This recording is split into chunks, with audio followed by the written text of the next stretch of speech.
Funny thing, I was about to do a thing that I did in game 1 where I started recording pretty much midway or about 8 minutes left in the fourth quarter because the Celtics were just blowing the Mavericks the fuck out. And I was debating doing it again in this game tonight. But then I was like, you know what? I'm going to wait a bit because when the Celtics extended that lead to 21, there was about 10 or 9 minutes and 30 seconds left.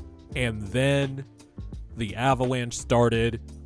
The Boston Celtics prevent offense that they like to do for some reason whenever it's a close game or they have a big lead. They started doing that. And then the Mavericks started chipping away, getting stops. Luka and Kyrie, getting into the paint, making jump shots, and the game just ended now. I started recording around 14 seconds left. And now the Celtics are up 3-0 in this series. And I am glad I went with my head and not my gut in this one. Well, honestly, I gave the Mavericks too much credit for thinking they can even win 2 games in this series because I picked Boston in 6.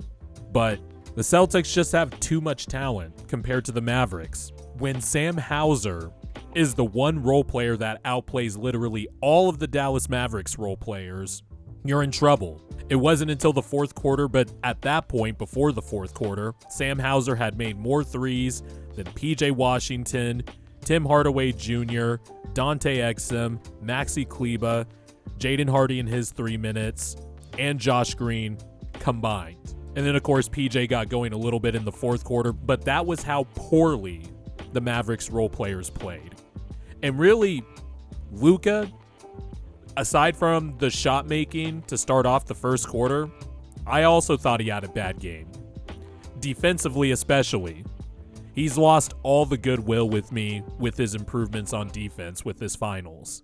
He obviously made strides this year. Him and Kyrie made strides to make their defense passable so the Mavericks can have an elite defense since the All-Star break. But this was just deplorable.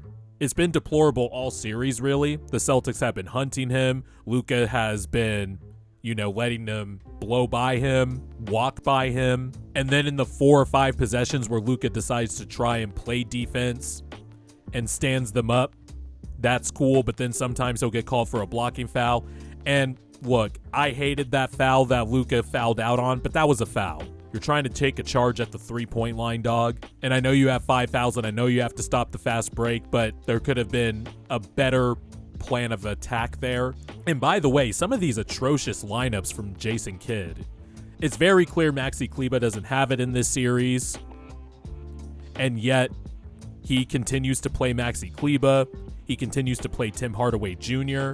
Somehow Daniel Gafford only played 16 minutes.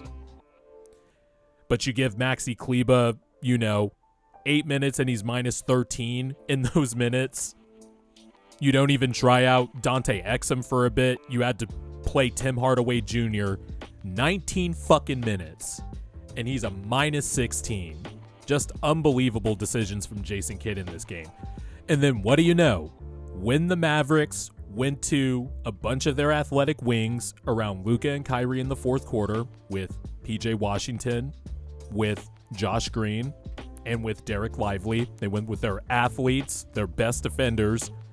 They started making a run. Now, Boston was playing some prevent offense, but the Mavericks defenders had a chance. Jason Tatum was missing some bunnies in the fourth quarter, and Tatum had a great first half and then kind of shooting-wise at least regressed back a little bit to what he's looked like these first 2 games. Jaylen Brown made some big shots to stymie the run. The Mavericks never tied the game. They cut it to 3 at one point, and I think they cut it to 2 before Derek White hit a big 3-pointer. And it looked like it was going to be another Boston choke job, but after Luka fouled out, it was kind of a wrap. Regardless, a win's a win.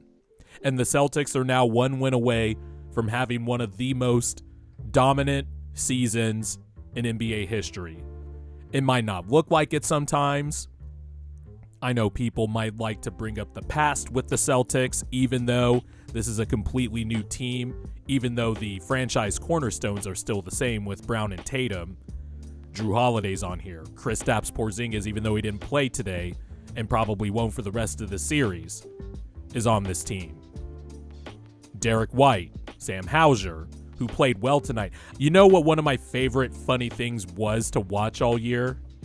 Is watching the Boston Celtics and then watching the opposing offense try to find ways to get Sam Hauser out on a switch. And then that offensive player does his combo package, his dribble combo package, trying to get Sam Hauser to move a little bit, sway in one direction or the other before they think they can blow by him. And the next thing you know, that offensive player is stonewalled by Sam Hauser. And that happened a lot in this game. He guarded Kyrie once on a switch and got a stop, made him shoot over the top. He got Luka out on a switch and made him shoot over the top a few times. And Luka made some tough shots, but Sam Hauser also forced a miss. The Celtics are just too deep for the Mavericks. And it just looked like the Warriors 2022 Western Conference Finals, where really the only reliable shot creators off the dribble were Luka and Jalen Brunson, except now it's Luka and Kyrie. The Celtics are just the better team. I don't know what else to say. And when the Celtics win their championship, obviously as a Sixer fan, I hate it. But as somebody who thought everybody was overthinking the Jaylen Brown contract extension over the summer, as someone who was maybe on the fence with the Porzingis trade, but I understood it at the time and thought it was a savvy move. And then, of course, the Drew Holiday trade, everybody loved that one. I can't wait to do a post-finals video on the Celtics, because now if you look at the numbers, win record-wise, playoff record-wise, the fact that they had the most 20-point wins in a regular season in NBA history, the fact that they had the most dominant offensive rating in NBA history, the highest offensive rating, it's time to have some conversations about where this Celtics team ranks. Because yes, it has looked wonky at times. There are times where in the few times they played in clutch games, the Celtics offense just looks like it short circuits whenever they resort to ISOs and step back threes. But here they are, one win away from the championship and one win away from going 16-2. I'm interested to see how many catch and shoot threes the Boston Celtics attempted in this game, because they were still getting all the open threes they could, even though Tatum had some questionable shot selection in that fourth quarter. So did Drew Holiday, by the way. Xavier Tillman even had a great impact on this game. I think at one point, Tillman had 0 points and 3 rebounds, but it was the most impactful 0.3 rebound game ever.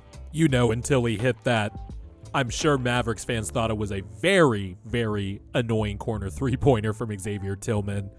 By the way, someone on Twitter predicted like 14 hours before the game started or whatever it was that Xavier Tillman was going to play in place of Porzingis off the bench and hit a very annoying corner three against the Mavericks. Shout out to that guy.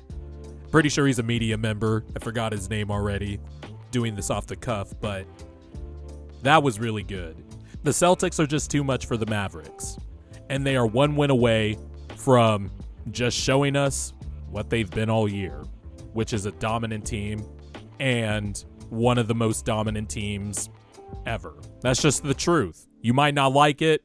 It might not have looked aesthetically like a super dominant team, but here they are with a chance to close this out and have a 16-2 playoff record, a championship, an all-time great defense, an all-time great offense. Now it's just a matter of, do the Celtics fuck around in Game 4 and then think they'll just close it out for Game 5 in Boston? That's really it.